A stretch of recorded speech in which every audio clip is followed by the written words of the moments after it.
Hey everyone, let me introduce you to JDBC programming.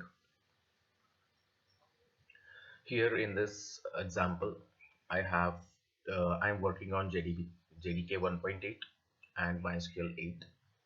I have I'm using Eclipse. I'm using Eclipse Neon 3 version, and I'm using MySQL Workbench as my database tool. Sometimes I might also make use of MySQL command line client.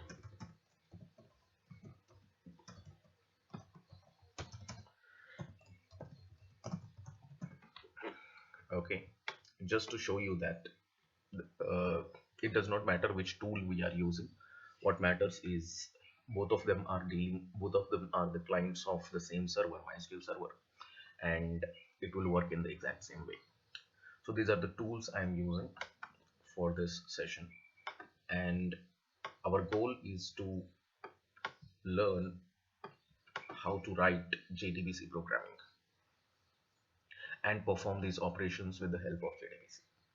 Okay, and in this session the expected result is we will write some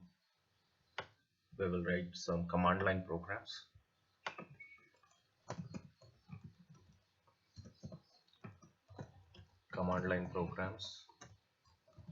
and what do I mean by that? We will have command line menu command line menu and based on chosen menu item or menu option, respective CRUD operation will happen, will execute, and we will check the result in database. Check result in database to verify. Okay, so this is what we are going to do. My database name is userdb, table user, columns are user ID, username, email, and password, and we are going to write these respective instructions in our JDBC program to perform the insert, viewing records, update, and delete. Okay, let us go ahead. This is my workspace, MySQL Workbench. Okay, and with the very first step is to create database.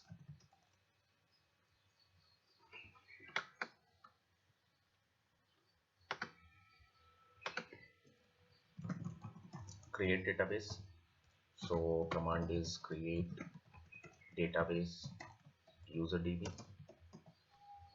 Okay, and done. Next I want to create a table, and that is user. Okay, and for this user the column names chosen are user ID, username, email ID, and password. Okay, so for commands I will be using capital letters so that it is more easier to understand. User is my table, column names are, as I mentioned, user ID, and I want it to be an integer type. I want it to be primary key, as well as I want it to be auto generated, so auto increment. Okay, I also want my next column as username, which I want it to be varchar type, size let us say 20 maybe, and then I want email ID. This also varchar, size let us say 30, 30 is pretty good one, or let us make it 40. Okay, and then password. For password and password also, let us make it as 20, good enough size. Okay, so that's my table query. Let's verify, let's create it. Oh, there is a mistake. What is it? No database selected. Oh, my mistake. So first of all, I have to use the database. Use database. So use user DB. Okay, now I can create a table. Okay, table created. Now the next step is to insert few records.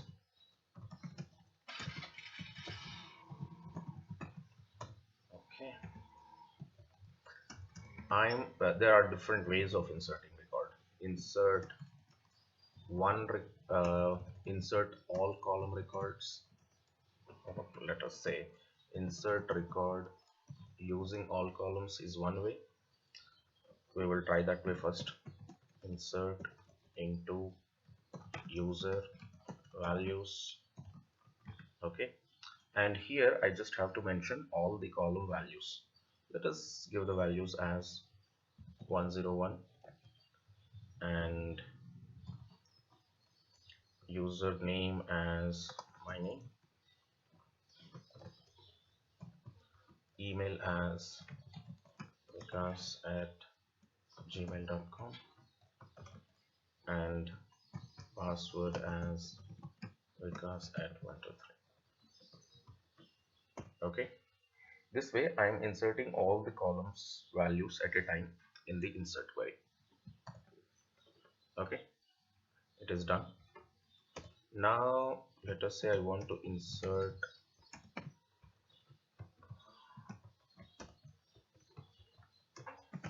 records.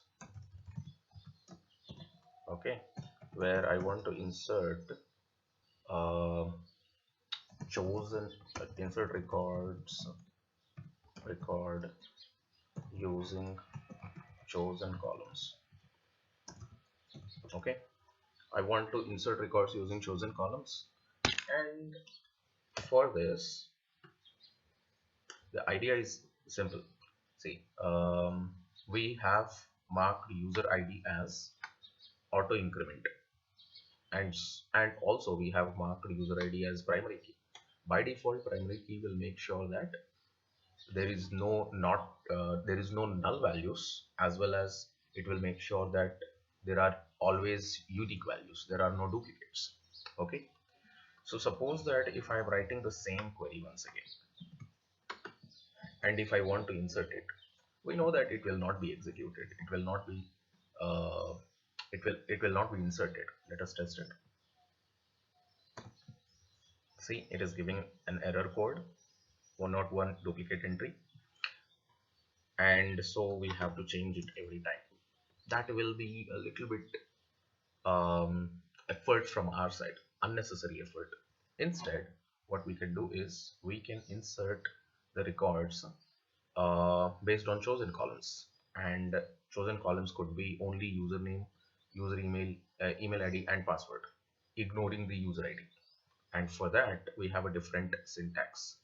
For that we have to mention the column names, where just before the values part and the table name. So here I have to mention which columns I want to insert. So here I want to insert username, email ID and password. Okay, I want to only insert these columns, and so now here I'll give a different value. Let us say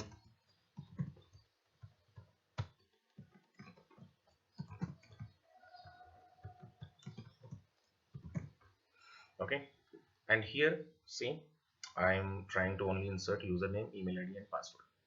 So let us run this. Okay, this is executed. Okay, and in the similar way we can also make use of another extension of an insert command. Insert multiple records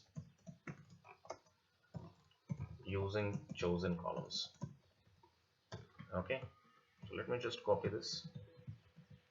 Okay, and okay, so I want to have more columns by, okay, let me first of all change the values. Okay, let us make it Ramu.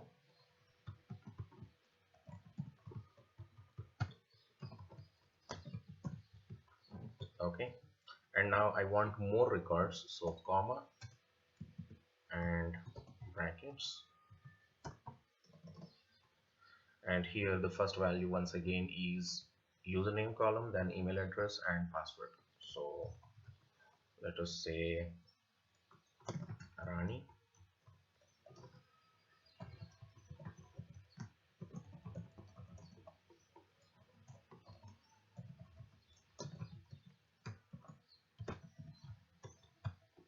Okay, and now let us try to execute this query. Like this we can insert any number of records into the table. Executed. Now let us check whether all the records got correctly inserted or not. Check results. Okay, for which we make use of the select query. Okay, so select star from user, and here we have all the data. Okay, cool. So this is our base data. This is our data that we will be using to check our uh, JDBC code, CRUD operations, and etc. Okay, so let me also show you the same data from command line client. Okay, this is my command line client, and let us say I want to make use of user DB database, and here we can see show with the help of show tables command. I can see that I have only one table user, and I want to see all the data in this table. Select star from user. So I'm using the format that all the commands of the SQL as capital letters, and the table names and column names as small letters. That way I can differentiate which are column names and which are the chosen words, like table names and column names, and which are the commands. It will be easier to differentiate the query. See, this is the data that I have inserted just now. Okay, so it is the same data that we can see here.